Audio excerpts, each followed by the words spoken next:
Le rôle stratégique de la filière ovine et caprine dans le développement agricole durable a été au cœur d'un panel organisé hier au Salon de l'Agriculture. Et pour en parler, notre envoyé spécial Ilham Brada a rencontré Abdelrahman Mjdoubi, président de l'Association nationale ovine et caprine. Regardez.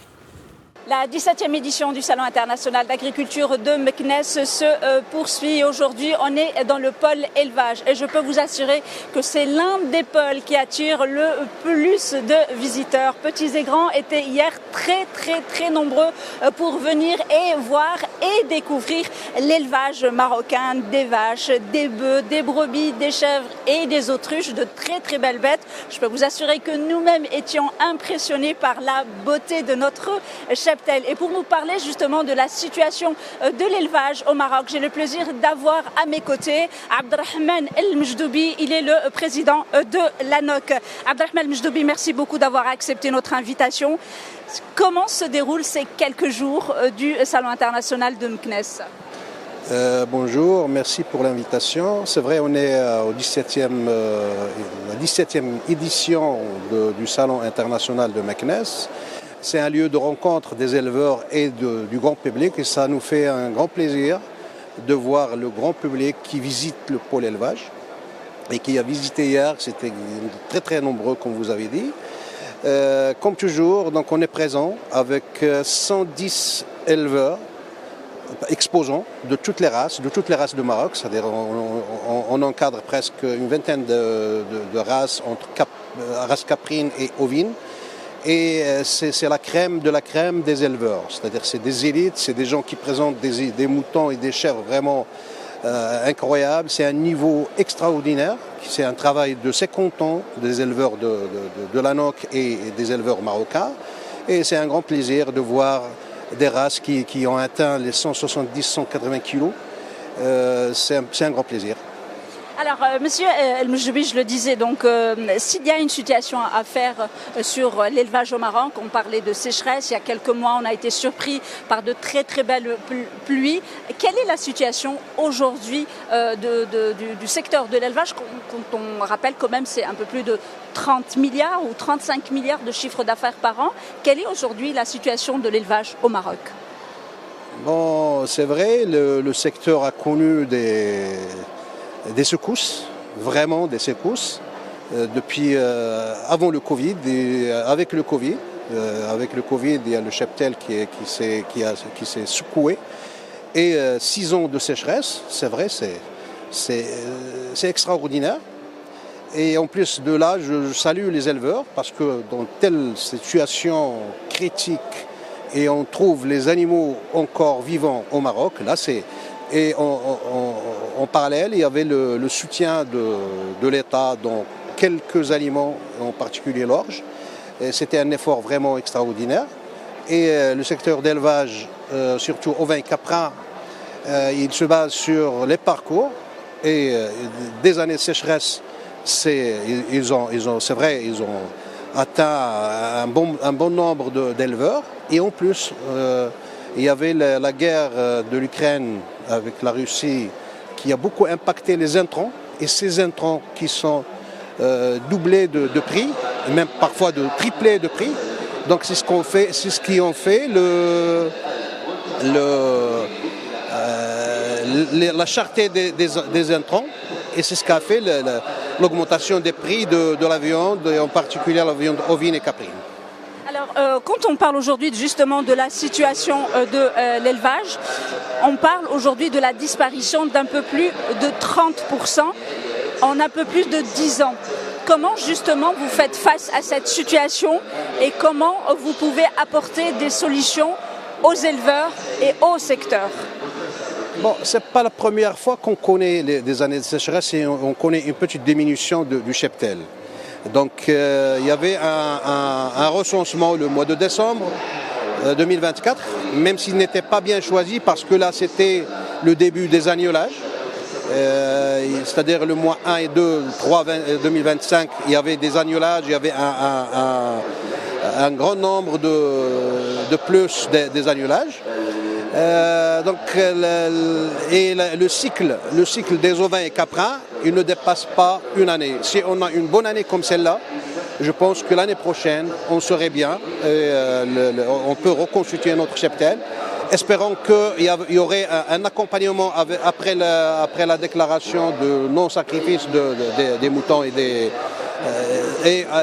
en plus la décision de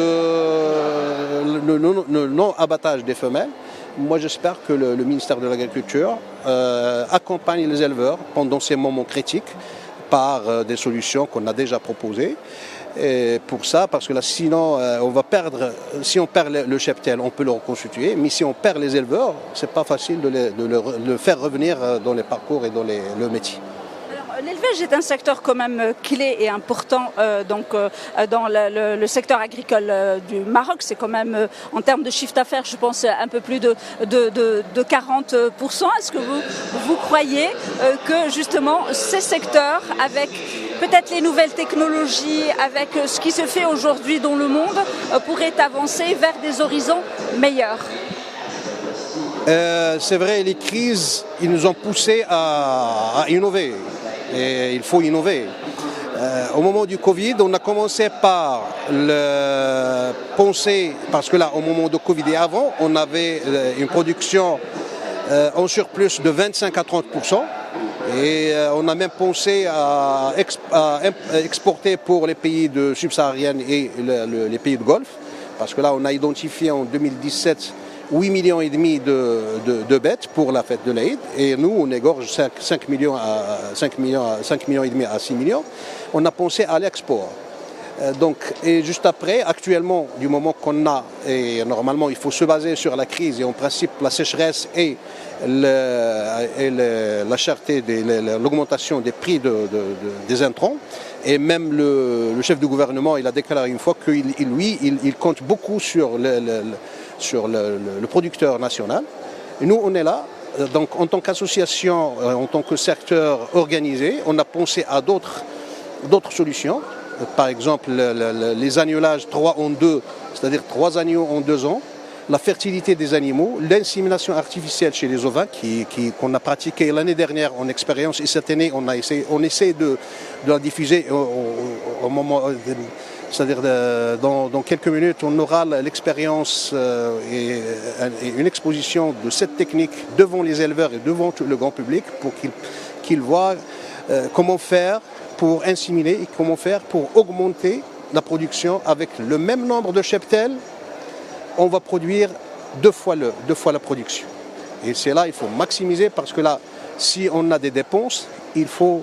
Avant, c'était les parcours, l'éleveur était soulagé, mais actuellement, il faut penser à des solutions adéquates pour maximiser le profit pour l'élevage marocain au vin caprin. Une dernière question, Monsieur Mejdoubi Abdelrahman, président de l'ANOC. Le salon, en quoi il est une occasion idoine pour que les éleveurs se retrouvent entre eux, réfléchissent ensemble pour un avenir meilleur du secteur de l'élevage au Maroc? Bon, le SIAM, il a commencé il y a 20 ans, en 2006. Et nous, en tant que professionnels, moi je suis éleveur de profession et je vis avec les éleveurs. C'est un lieu de rencontre, c'est un lieu de concurrence. Depuis la première année du SIAM jusqu'à aujourd'hui, il y a une concurrence très grande entre les éleveurs pour atteindre un niveau. Et quand on est en concurrence avec quelqu'un, on augmente la production. Et c'est un lieu de rencontre.